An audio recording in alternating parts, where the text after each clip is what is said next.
Hello दोस्तों, स्वागत है आप लोग के अपने यूट्यूब चैनल स्टडी पॉइंट 11 में। दोस्तों हम लोग देख रहे हैं एसएससी जीडी परीक्षा 2023 के लिए एग्जाम एनालिसिस वीडियो। और इस वीडियो में बात करेंगे दोस्तों 13 जनवरी के पहले शिफ्ट का पेपर समाप्त हो गया है और जो प्रश्न पूछे गए हैं दोस्तों 100% रियल प्रश्न हम लोग डिस्कशन करते हैं, आप लोग को पता होगा दोस्तों। साथ में एक्स्ट्रा फैक्ट देखेंगे, लेकिन रात वाले वीडियो में दोस्तों साथ में दोस्तों first shift, second shift, third shift और फोर्थ शिफ्ट, इन चारों शिफ्ट को मिला के रात में जो वीडियो दिया जाता है उस वीडियो को आप लोग मिस नहीं करेंगे, ठीक है दोस्तों। इस वीडियो में बात करेंगे दोस्तों जीके में जो प्रश्न पूछे गए और हिंदी के जो प्रश्न पूछे गए।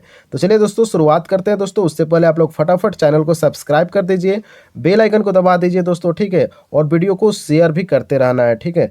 तो चलिए देखते हैं पहला प्रश्न आपसे क्या पूछा गया। दोस्तों पहला सवाल पूछा गया कि जम्मू कश्मीर का नृत्य कौन सा था। ऑप्शन में आपको नृत्य का नाम दिया गया था दोस्तों, हालांकि ऑप्शन तो पता नहीं रहता है छात्रों को। चलिए मैं बात कर लेता हूं जम्मू कश्मीर के नृत्यों के बारे में। देखिए राउफ हो जाएगा, कुद हो जाएगा, हफीजा हो जाएगा दोस्तों, दुमहल, भांड, पाथर, इनमें से कोई ना कोई ऑप्शन आपके थे और वही आपका सही उत्तर भी था। उम्मीद करते हैं दोस्तों राउफ होगा, जो कि बहुत ही महत्वपूर्ण नृत्य है जम्मू कश्मीर का। अगला सवाल आपसे पूछा गया कि दोस्तों मौर्य वंश का अंतिम शासक कौन था। तो दोस्तों इसका सही उत्तर था बृहद्रथ था दोस्तों, मौर्य वंश का अंतिम शासक, याद रखेंगे। बृहद्रथ जो था दोस्तों वह मौर्य वंश का अंतिम शासक था।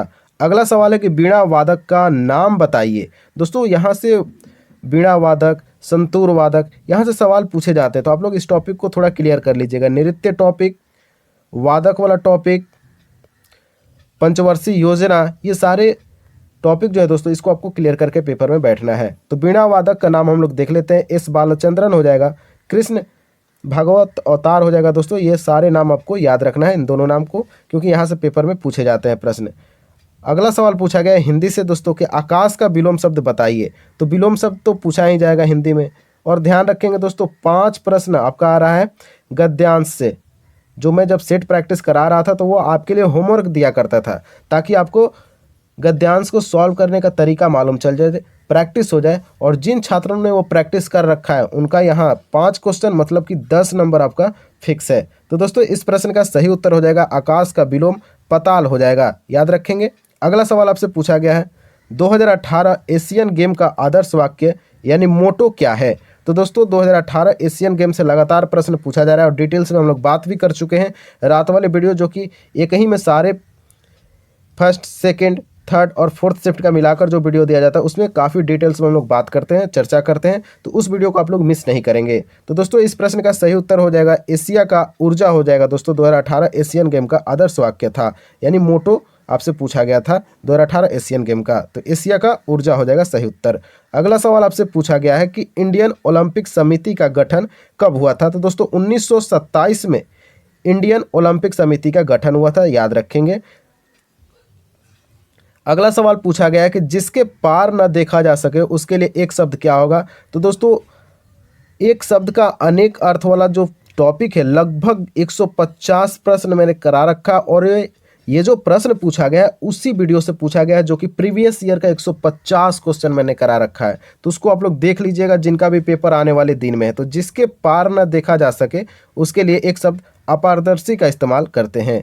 अगला सवाल आपसे पूछा गया कि गिर नेशनल पार्क कहाँ स्थित है। तो नेशनल पार्क से तो सवाल हर परीक्षा में पूछा जाता है, तो एसएससी जीडी में भी पूछा गया, तो इसका सही उत्तर होगा दोस्तों गुजरात। बिल्कुल आसान सवाल था, गिर नेशनल पार्क गुजरात के लिए प्रसिद्ध है। अगला सवाल आपसे पूछा गया कि दूसरी पंचवर्षीय योजना का कार्यकाल बताइए। तो दोस्तों दूसरी पंचवर्षीय योजना का कार्यकाल था 1956 से 1961 से।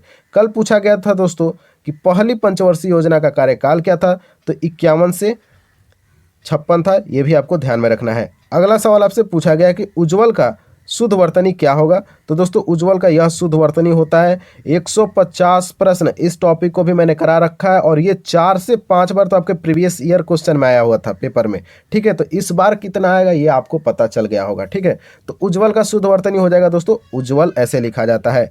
अगला सवाल देख लेते हैं पट का पर्यायवाची शब्द क्या होगा। ये भी आपके प्रीवियस ईयर क्वेश्चन से है। तो पट का पर्यायवाची दोस्तों बात करें तो इसका सही उत्तर हो जाएगा वस्त्र, कपड़ा, वसन, चीर या परिधान। अब इनमें से क्या ऑप्शन था ये वही छात्र बता सकते हैं जिनका पेपर था, तो आप लोग कमेंट में बताइएगा कि इनमें से ऑप्शन क्या था पट का पर्यायवाची शब्द वाला क्वेश्चन में।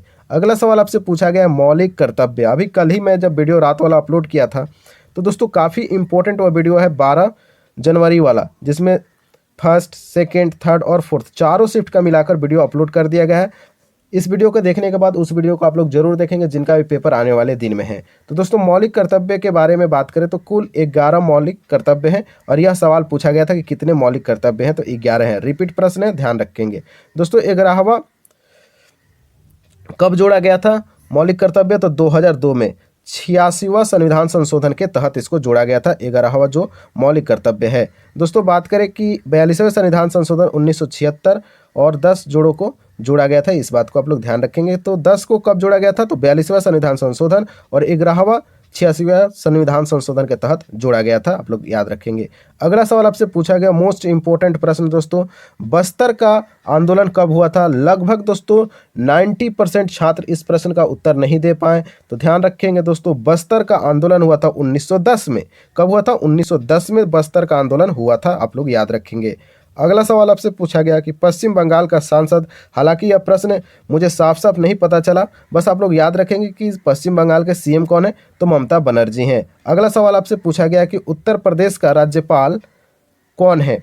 कल आपसे मुख्यमंत्री पूछा था उत्तर प्रदेश का और आज राज्यपाल पूछा, और मैंने 12 जनवरी का जो वीडियो डाला है उसमें बढ़िया से उत्तर प्रदेश के बारे में डिटेल्स किया था और बताया भी था कि राज्यपाल कौन है। तो दोस्तों आनंदीबेन पटेल इसका सही उत्तर था, उत्तर प्रदेश का राज्यपाल। अगला प्रश्न आपसे पूछा गया, यह प्रश्न भी लगभग रिपीट ही माना जाएगा, ठीक है।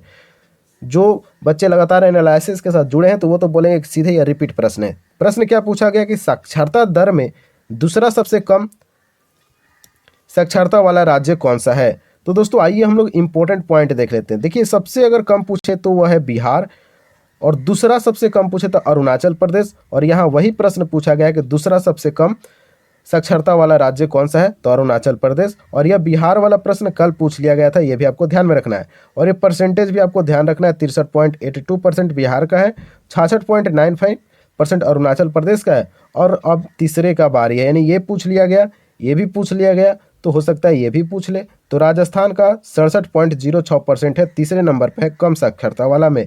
जबकि आपको पता है दोस्तों कि सबसे ज़्यादा साक्षरता दर किसका है, तो केरल राज्य का है, ये भी आपको ध्यान में रखना है। अगला सवाल आपसे पूछा गया कि नोकरेक महोत्सव किस राज्य में मनाया जाता है?